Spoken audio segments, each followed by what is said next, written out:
Hello friend, আসসালামু আলাইকুম। আশা করি আপনারা ভালো আছেন, সুস্থ আছেন। আলহামদুলিল্লাহ, আমিও ভালো আছি। আজ আমি আপনাদের সাথে শেয়ার করতে যাচ্ছি খুবই সহজ পদ্ধতিতে নতুন আলু দিয়ে খাসির গোশত রান্না। এর জন্য প্রথমে আমি এখানে 1 কেজি পরিমাণ খাসির গোশত নিয়ে নিয়েছি। এখন আমি একে একে সব মশলা অ্যাড করব।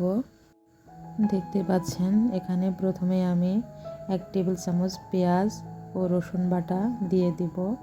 তারপরে 1/2 টেবিল চামচ আদা ও জিরা বাটা দিব ও 1/2 টেবিল চামচ শুকনো মরিচ বাটা দিয়ে দিব এবং 5-6টা এলাচ ছেঁচে দিব, লবঙ্গ, গোলমরিচ ও আস্ত দারুচিনি দিয়ে দিব।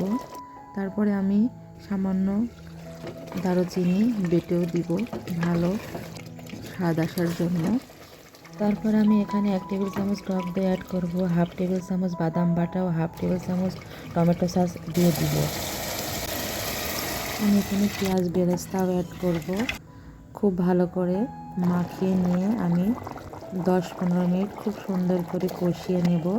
তারপরে আমি ভাজা আলু দিয়ে গরম পানি দিয়ে আরও আধা ঘন্টা রান্না করে ভাজা জিরার গুঁড়া দিয়ে নামিয়ে নেব। ভিডিওটি ভালো লাগলে লাইক, কমেন্ট, শেয়ার করে পাশে থাকবেন।